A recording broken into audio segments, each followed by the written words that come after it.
नमस्कार, मैं हूं आलोक शुक्ला और आप देख रहे हैं वर्ल्ड न्यूज सर्विस। शुरू करते हैं खबरों का सिलसिला आज की बड़ी हेडलाइन से।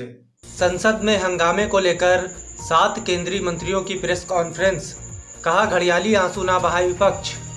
WNS दिल्ली से मिली रिपोर्ट के अनुसार राज्यसभा में सुरक्षा कर्मियों के साथ झड़प को लेकर केंद्र सरकार और विपक्ष आमने सामने है। कांग्रेस के विरोध प्रदर्शन के बाद 7 केंद्रीय मंत्रियों ने प्रेस कॉन्फ्रेंस कर इस घटना को शर्मसार करार दिया। प्रहलाद जोशी ने कहा कि संसद में हंगामा शर्मसार करने वाला और विपक्ष का रवैया अराजकता भरा है।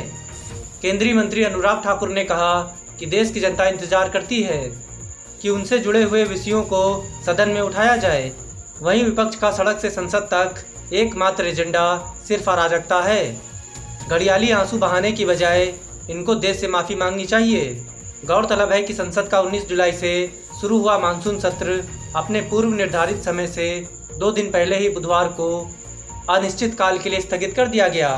पेगासस जासूसी मामले और 3 कृषि कानूनों सहित विभिन्न मुद्दों पर विपक्षी दलों के हंगामे के कारण लोकसभा में जहां मात्र 22% वहीं राज्यसभा में महज 28% ही कामकाज हो पाया। सीएम योगी का वाराणसी दौरा, बाढ़ राहत कार्यों का लिया जायजा।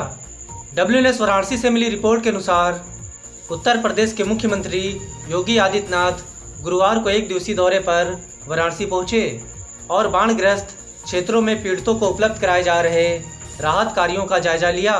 एक अधिकारी ने इसकी जानकारी दी। अधिकारी ने बताया कि मुख्यमंत्री ने राजघाट से NDRF के मोटर बोट से पुराना पुल तक का दौरा कर गंगा एवं वरुणा के बड़े जल स्तर को देखा। इसके बाद उन्होंने सरैया स्थित आलिया गार्डन में बनाए गए राहत केंद्र में रह रहे बाढ़ पीड़ितों से मुलाकात कर उनका कुशलक्षेम जाना तथा कहा कि चिंता की कोई बात नहीं, आपदा की इस घड़ी में सरकार उनके साथ खड़ी है। उन्होंने मौके पर अधिकारियों से राहत कार्यों के बारे में जानकारी ली और कहा कि बाढ़ पीड़ितों की मदद में कोई कोर कसर न छोड़ी जाए। 10 प्रांतीय राजधानियों पर काबिज हुआ तालिबान, 24 घंटों में अफगान सेना ने 439 आतंकी किए ढेर।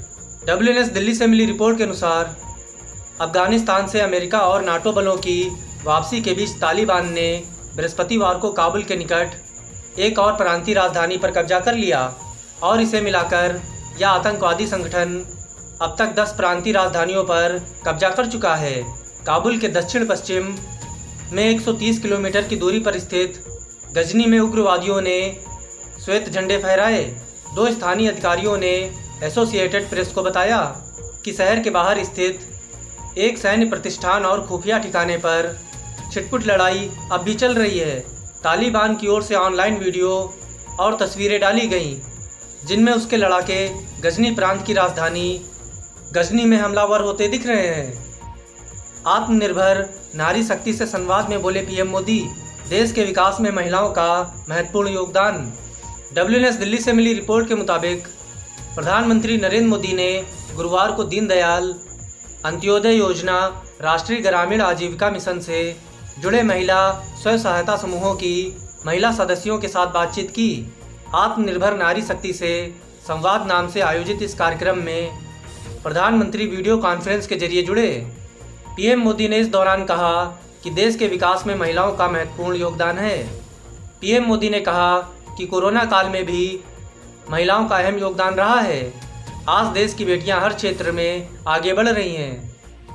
स्वास्थ्य मंत्री मंडाविया ने WHO की मुख्य वैज्ञानिक से की मुलाकात, कोवैक्सीन की मंजूरी पर हुई चर्चा। WNS दिल्ली से मिली रिपोर्ट के मुताबिक केंद्रीय स्वास्थ्य मंत्री मनसुख मंडाविया ने बृहस्पतिवार को WHO की मुख्य वैज्ञानिक डॉक्टर सौम्या स्वामीनाथन से मुलाकात की और भारत बायोटेक के कोविड-19 रोधी टीके कोवैक्सीन के लिए वैश्विक स्वास्थ्य निकाय की मंजूरी पर चर्चा की। स्वास्थ्य मंत्री मंडाविया ने ट्वीट किया, WHO की मुख्य वैज्ञानिक डॉक्टर सौम्या स्वामीनाथन के साथ मुलाकात की।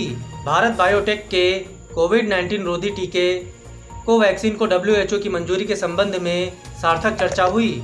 वहीं डॉक्टर सौम्या ने कोविड-19 की रोकथाम में भारत के प्रयासों की सराहना भी की। इसी के साथ आज की खबरों में बस यहीं तक।